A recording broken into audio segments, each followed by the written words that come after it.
मैं ये बात इसलिए कह रहा हूं क्योंकि 19 जुलाई 2026 को, आज से मात्र 10 दिन पहले, पंजाब के अंदर एक फार्मेसी ऑफिसर रिक्रूटमेंट का एग्जाम हुआ। उसमें मैसिव इरेगुलरिटीज देखी गई, ब्लूटूथ डिवाइसेस के माध्यम से लाइव चीटिंग चल रही थी और चीटिंग सिंडिकेट वो चीटिंग फैसिलिटेट कराने के लिए 13 लाख रुपए का रेट चार्ज कर रहा था। यही नहीं सर, आम आदमी पार्टी की सरकार जब पंजाब में बनी तब से अभी तक नायब तहसीलदार के एग्जाम में इरेगुलरिटीज देखी गई और लार्ज स्केल चीटिंग हुई।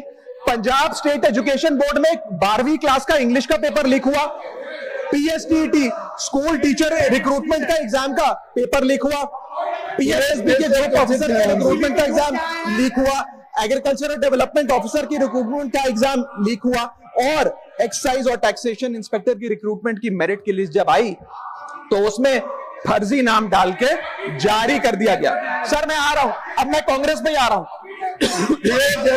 सुनिए प्लीज, आप कांग्रेस का सुनिए। सर मेरा समय खराब कर रहे हैं। आप बोले ना, बोले आप बोले। सर जब सर कांग्रेस की कर्नाटक में सरकार है, इसी साल जनवरी 2026 में एसएसएलसी का पेपर हुआ। इसी साल कर्नाटक में कांग्रेस की सरकार के अंडर एसएसएलसी का पेपर हुआ, पेपर लीक हुआ और वो पेपर ऑनलाइन 200 रुपए में स्टूडेंट्स को बेचा जा रहा था। हिमाचल प्रदेश में HP state selection commission recruitment exam का पेपर कांग्रेस के कार्यकाल में लीक हुआ। अब आप सुनिए सबसे चौंका देने वाली घटना, सर सबसे शॉकिंग और सैड बात यह है कि 2016 में कर्नाटक में जब कांग्रेस की सरकार थी तब वहां पे 12वीं कक्षा का प्री यूनिवर्सिटी कॉलेज का 12th का केमिस्ट्री का पेपर लीक हुआ। ये क्लासरूम का पेपर नहीं था सर, ये स्टेट बोर्ड एग्जाम था। ये स्टेट का एग्जाम जब पेपर लीक हुआ, बच्चे एग्जाम देकर घर आ गए, पता लगा पेपर लीक हो गया, पेपर कैंसिल कर दिया।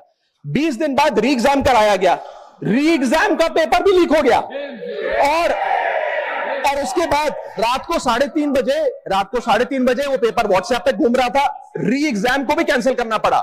इसके बाद जब जांच हुई, स्टेट सीआईडी ने जांच करी तो 3 लोगों को अरेस्ट किया, जिसमें कर्नाटक सरकार के मेडिकल एजुकेशन मिनिस्टर डॉक्टर शरण पाटिल का पीए खुद शामिल था।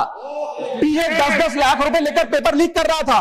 उसके बाद जब मंत्री जी से पूछा गया कि आप इस्तीफा क्यों नहीं देते, आपकी मॉरल और डायरेक्ट जिम्मेदारी बनती है, आपके दफ्तर का आपका पीए पेपर लीक कर रहा है, आप क्यों नहीं इस्तीफा देते? तो उन्होंने कहा कि there is no question of resigning, अगर कुछ गलत हुआ है तो वो मेरे पीए का पर्सनल मैटर है, उसकी पर्सनल लाइफ है। वहां सर ऑफिस गवर्नमेंट का, डेजिग्नेशन गवर्नमेंट की, एक्सेस गवर्नमेंट का, बट अरेस्ट की बात आई तो पर्सनल लाइफ का मैटर है। और आयरनी देखिए, आज 2026 में कर्नाटक में फिर कांग्रेस की सरकार है और डॉक्टर शरण पाटिल फिर मंत्री हैं और उसी विभाग के मंत्री हैं, मेडिकल एजुकेशन विभाग के मंत्री। मान्यवर, मैं ये बिल पढ़ रहा था और आपने नीट के पेपर लीक के कारण जब 22 लाख बच्चे प्रभावित हुए तो आपने कहा री एग्जाम कराएंगे। पहली बार जब आपने एग्जाम कराया तो 22,80,000 बच्चे उसमें बैठे थे, लेकिन दोबारा जब आपने री एग्जाम कराया तो उसमें मात्र 20 लाख बच्चों ने हिस्सा लिया, 2,80,000 बच्चों ने हिस्सा नहीं लिया। उस गुनाह के लिए, उस पाप के लिए जिम्मेदार कौन है? दूसरी बात मान्यवर, यह बिल देख के मुझे लगता है कि सरकार खुद स्वीकार कर रही है कि देखो भाई, पेपर लीक तो होगा, पेपर लीक हम नहीं रोक पाएंगे, पेपर लीक होगा। हत्या के खिलाफ सख्त कानून बनता है, बलात्कार के खिलाफ सख्त कानून बनता है। तो कोई हत्या का अपराधी होता है, बलात्कार का अपराधी होता है जिसको सजा मिलती है। पेपर कराने की जिम्मेदारी तो सरकार की है मान्यवर, पेपर कराने की जिम्मेदारी तो सरकार की है। आपको अपने ऊपर कॉन्फिडेंस ही नहीं है कि आप ऐसा पेपर कराएंगे जिसमें पेपर लीक ना हो, यह आपको कॉन्फिडेंस नहीं, इसलिए आप ये कानून लेके आए। कानून में लिखा क्या है?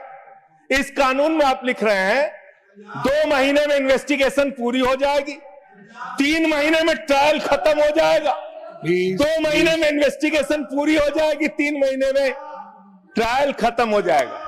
कितने कोर्ट हैं आपके पास? पूरे देश में कितने जजेस हैं आपके पास? फास्ट ट्रैक कोर्ट की असलियत मान्यवर पता है आपको? 2.5 lakh cases fast track court के अंदर पेंडिंग पड़े हुए हैं। यह आपकी हकीकत है।